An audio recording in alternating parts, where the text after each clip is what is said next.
Finally, last argument, Pascal's wager. This does not prove the existence of God. It proves that you ought to believe in the existence of God. Why?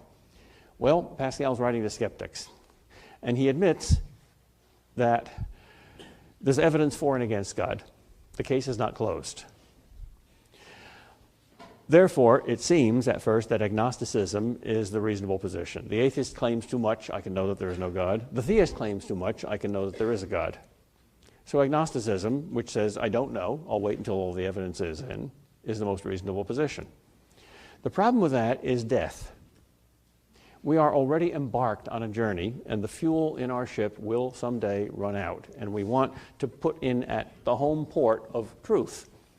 And over here, there's the atheist port that claims to be the truth, and over here, there's the theist port that claims to be the truth, and there's too much fog to see which is the truth, Pascal assumes, being himself something of a skeptic.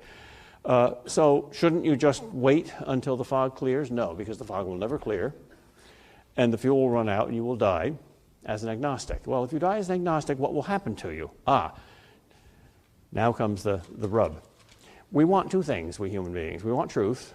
Maybe that has to trump everything, yeah, but we also want happiness. Everybody does. Even if you're a skeptic and you can't find the truth, you think, you can't know for sure whether there's a God or not, you can still make a wager, a bet. In fact, you'd better make a bet, because your only chance of winning is to make that bet, and to make that bet in the theistic dimension. Suppose there's 2 lottery tickets left. One is worth $1 million and one is worth nothing. And I say to you, I'll put these 2 tickets in a hat, and I'll give you the opportunity of getting up out of your seat, coming here, and picking up one of these tickets from the hat and taking it back. One of them is worth $1 million, the other is worth nothing. And I won't charge you anything for it, but you just have to trust me. Would you pick one out of the hat? It's a good bet, right? Why? You can't lose anything. You can win something. Well, how is that analogous to belief in God? Very simple. If there is a God, he wants you to believe in him. He respects your free will. He won't impose himself upon you. He wants to give you a gift, himself. But you have to accept it, because a gift is not only freely given, but also freely received. So wouldn't it make sense to make the bet? That's not religious faith yet. That's very crass. That's a pragmatist, gambler's calculation. At the best, it's an eternal fire insurance policy. If there's a hell, I don't want to go there, so I'd better get an insurance policy from God. If it is God, it's not going to cost me anything. Well, even if it does cost you something, it's only finite. Suppose you had to pay 10 cents for the chance at $1 million. It's worth it. Suppose you had to pay some, let's say, social dues to people who laughed at you for converting. Or suppose you had to give up certain convenient lifestyles. Well, that's minor compared with heaven. And, in fact, what you give up, you'll get back. Even in this life, you'll be happier. You'll be better. Even psychiatrists, who are usually atheists, I'm told that the 2 professions that have the greatest percentage of atheists in them are philosophy and psychiatry. 75% of American philosophers are atheists, and an even higher percent of American psychiatrists are atheists. Don't know for sure what the percentage is. But most psychiatrists recommend religion to their patients, even though they don't believe it themselves, because it makes them happy, well-adjusted, and able to hack things. Well, isn't it the stupidest wager in the world to say, well, maybe God exists, and maybe this is my only chance for eternal salvation, but it's not worth it. God's like Romeo proposing marriage to me, and I'm Juliet, and I say, well, wait, Romeo, maybe tomorrow. I'm an agnostic. And eventually I die, and I never get to marry him. Stupidest bet in the world. Now, if God exists, God's not going to be satisfied with Pascal's wager.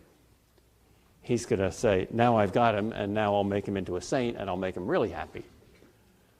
But that's the first step for the skeptic. There's a certain kind of mind, a very pragmatic mind, that sees Pascal's wager as the only or best argument for belief. And I guess we have to respect that mind. We absent-minded academics who prefer scientific-type evidence and arguments that aren't purely practical sometimes overestimate our absent-mindedness and our intellectuality and underestimate people's practicality. I suspect that the average person realizes his or her incompetence to deal with the great question of God. And I suspect that Pascal's wager is at least a part of most people's belief, part of their motive. And I think it's an honorable start, but it's not an honorable end, because God, like a good human parent, is easy to please, but he's hard to satisfy. So I think the main reason why people remain atheists is not, in fact, because these arguments are inconclusive. I think these arguments, especially if you put them all together, amount to a preponderance of evidence, a very strong case for God. There's a lot of fingerprints here, not just one. So in order to be an atheist, you have to have some stake in the matter. And what's the stake in the matter? I think it's very obvious. An atheist has his own hands on the steering wheel of his life. And God comes in and says, let me take the steering wheel and you be the passenger. And the atheist says, no, I don't trust you.